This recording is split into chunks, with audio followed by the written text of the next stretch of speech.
Guna meminimalisir pelanggaran saat pendaftaran dan verifikasi peserta pemilu, Bawaslu Kabupaten Kupang melakukan rapat pengawasan dengan Parpol, KPU, pemerintah desa, dan stakeholder terkait. Tahapan pemilu 2024 telah berjalan sejak Juni 2022 lalu.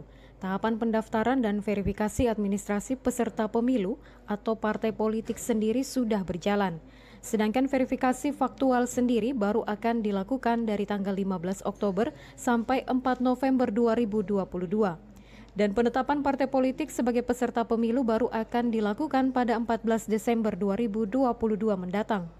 Tentunya dalam semua proses yang ada hingga hari pencoblosan nanti akan berpotensi terjadi pelanggaran.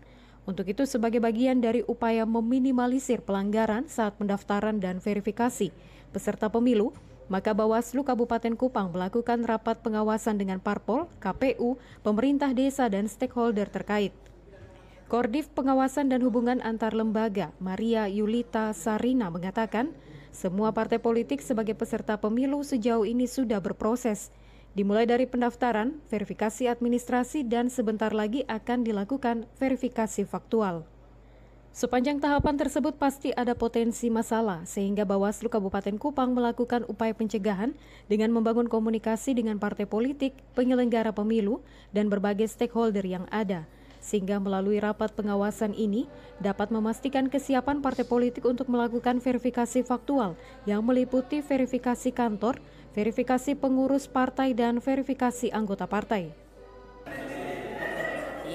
Selama ini sudah berproses dalam pendaftaran, verifikasi administrasi, dan sekarang sudah masuk pada tahapan perbaikan yang kedua.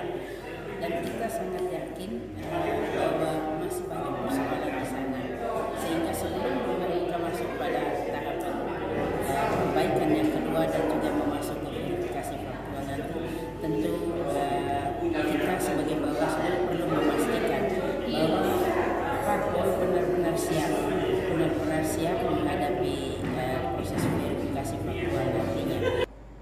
Sementara itu, Ketua Dewan Pimpinan Daerah Kabupaten Kupang Partai PKP Indonesia mengatakan bersyukur karena pendekatan yang dilakukan oleh Bawaslu Kabupaten Kupang sangat membantu partai politik sebagai peserta pemilu untuk meminimalisir masalah yang muncul dan berpotensi pelanggaran. Tentunya sebagai pimpinan partai politik siap untuk terus berkoordinasi sebelum dan selama proses verifikasi faktual. Ia berharap selama proses verifikasi faktual ini tidak muncul masalah-masalah yang mengganggu setiap proses yang dilakukan oleh KPU di bawah pengawasan Bawaslu Kabupaten Kupang. Dari Kabupaten Kupang, Kris Poto, TVRI NTT.